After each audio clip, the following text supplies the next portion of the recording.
अब वो सूत्र के हिसाब से चल रहा है। मैंने मीडिया में देखा कि अचानक से लोग ऐसे कर रहे हैं, अरे इसी सरकार ने वो कमेटी बनाई थी और उसी कमेटी के रिकमेंडेशन पर ये चीजें आई हैं, तो आश्चर्यचकित क्यों होना है?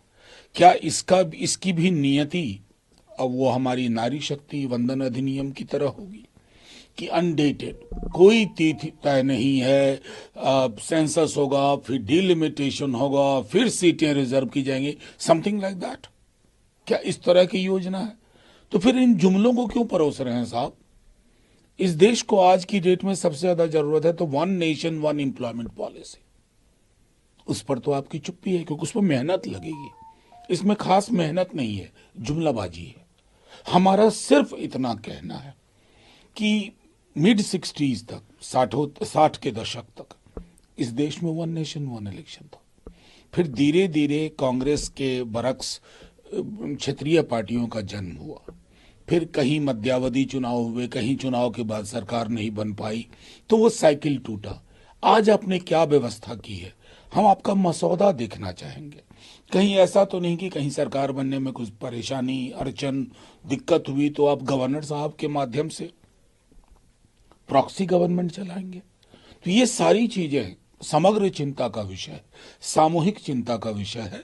एक बार आपका मसौदा देखें, तब फिर बेहतर ढंग से हम अपनी बात रखें। पटल पे कुछ और रास्ते की तरफ जा सकते हैं, जेपीसी डिमांड आप लोग कर देखिए, सकते हैं एक तो वैसे भी एक कमिटी से ज्यादा एक ओपन कंसल्टेशन तो जेपीसी में होती है, लेकिन वो सारी चीजें तो तब जब हम मसौदा देखें। मसौदा हमने नहीं देखा। उस मसौदे को देखने के बाद एक व्यापक चर्चा होनी चाहिए कि देश की प्राथमिकता में ये कितना है, क्या कुछ और मुद्दे हैं जो इससे ज्यादा महत्वपूर्ण हैं और उसको सरकार बैक बर्नर पर डाल रही है ताकि जो समकालीन जनोन्मुख मुद्दे हैं उस पर लोग सवाल ना पूछ लें। कि सरकार की कोशिश तो आप सरकार की इन कोशिशों को बिल्कुल खारिज कर रहे हैं, समय की जरूरत नहीं बता रहे हैं, या बिना तैयारी बिना समय नहीं, तय किए मेरा लागू करवा रहे सीधे तौर पे कहना है कि हमें आप एक्सप्लेन करिए कि ये साइकिल फिर टूटेगी तो क्या होगा। उसका कन्विंसिंग आंसर मुझे अभी तक नहीं मिला है। अगर ये चक्र टूटा तो फिर क्या होगा?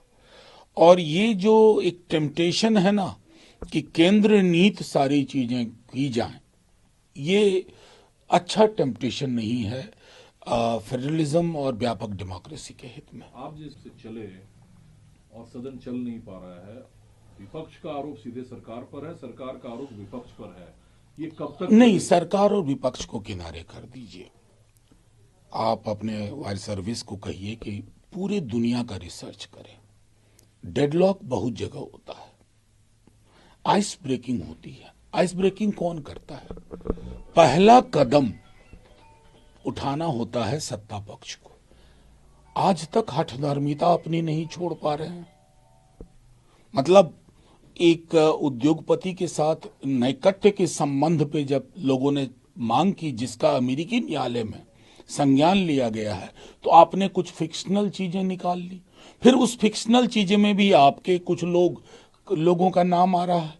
तो आप व्यापक बहस करिए ना, मणिपुर पे करिए, संबल पे करिए, बेरोजगारी पर करिए, लेकिन आप उससे भागने की कोशिश कर रहे हैं।